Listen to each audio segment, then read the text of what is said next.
తెలంగాణలో జనసేన పార్టీ ఒంటరిగానే రాబోతుందా అంటే 100% పక్కా అయిపోయిందని చెప్పాలి.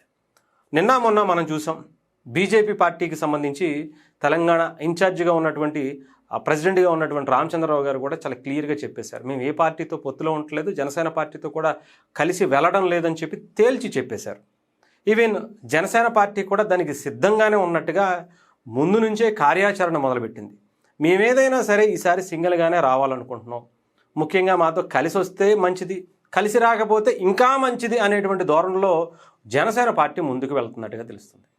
ఏ ముహూర్తాన జనసేన పార్టీకి సంబంధించి ఆ దిష్టి అనేటువంటి మాటలతో పవన్ కళ్యాణ్ గారిని తగ్గించేటువంటి ప్రయత్నం, తెలంగాణ నుంచి పవన్ కళ్యాణ్ గారిని వేరు చేయాలి, జనసేనని దూరం పెట్టాలనేటువంటి ప్రయత్నం చేశారో ఆ రోజు నుంచి మొదలైపోయింది.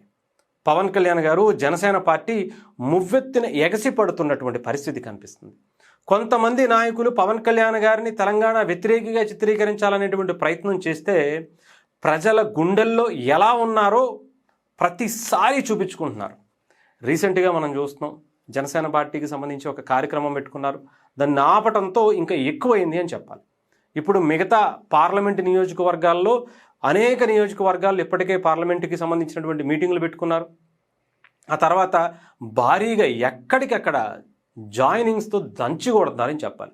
ఇంకా చెప్పాలంటే బీజేపీ పార్టీ నుంచే ఎక్కువ అయ్యారు. బీజేపీ పార్టీలో చాలా బలమైనటువంటి సిద్ధాంతపరమైనటువంటి నాయకులు ఉంటారు, వాళ్ళు కూడా ఇప్పుడు జనసేన వైపు వస్తున్నారు అంటే ఆలోచించండి. సో జనసేన పార్టీకి రీసెంట్గా పవన్ కళ్యాణ్ గారి సమక్షంలో నిన్న కూడా భారీగా చేరికలు జరిగాయి. అనేక మంది బీసీ నాయకులు, సనాతన సంరక్షణకు సంబంధించినటువంటి నాయకులు, అనేక మంది బీఆర్ఎస్ పార్టీ నుంచి, కాంగ్రెస్ పార్టీ నుంచి, అనేక మంది రాష్ట్ర వ్యాప్తంగా అనేక జిల్లాల నుంచి, అనేక నియోజకవర్గాల నుంచి కూడా జనసేన పార్టీలో పవన్ కళ్యాణ్ గారి సమక్షంలోనూ ఒక పక్క జాయిన్ అయ్యారు. ఇంకొక పక్క జాయినింగ్స్ జరుగుతుంటే ఇంకొక పక్క నిజామాబాదు, మహబూబ్ నగరు, అటు వరంగల్, అనేకమైనటువంటి పార్లమెంట్ కాన్స్టిట్యున్సీలో జనసేన పార్టీ దుమ్ము లేపుతుందని చెప్పాలి. అక్కడ లోకల్ క్యాడర్ జాయినింగ్స్ చేయించుకుంటున్నారు. రామ్ తాళూరి గారికి అయితే హ్యాట్స్ ఆఫ్ చెప్పాల్సిందే. ఒక రేంజ్లో మామూలుగా అసలు లేదు. ఒక రేంజ్లో ఆయన వచ్చిన తర్వాత ఆయన కార్యాచరణ చూస్తుంటే వరుసపెట్టి జనవాణి కార్యక్రమం పెట్టారు. తెలంగాణలో ఉన్నటువంటి అన్ని నియోజకవర్గాల నుంచి, అన్ని జిల్లాల నుంచి కూడా అక్కడికి వచ్చి సమస్యలు చెప్పుకుంటున్నారు.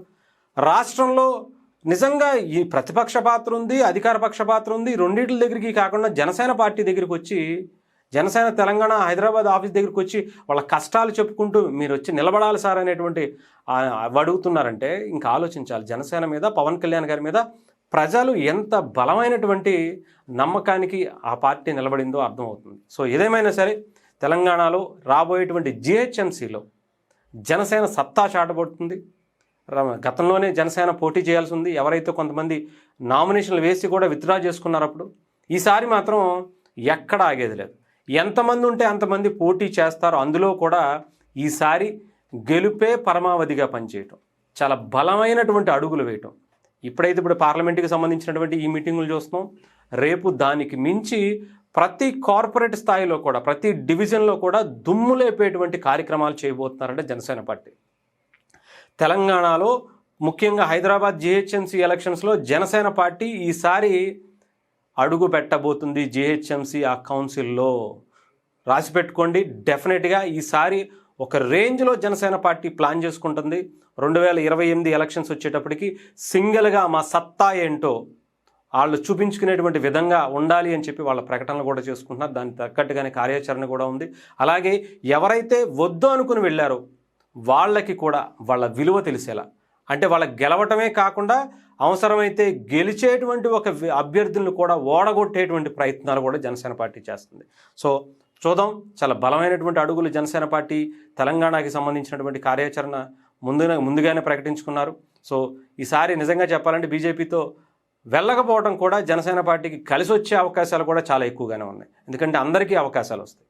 పొత్తు ఉంటే లిమిటెడ్గానే వస్తాయి, అది కూడా బీజేపీతో పొత్తు అంటే ఇంకా లిమిటెడ్గానే వస్తాయి. బట్ ఈసారి మాత్రం చాలా గట్టి దెబ్బ తెగలబోతుంది అంటే అది బీజేపీ పార్టీకనే చెప్పాలి.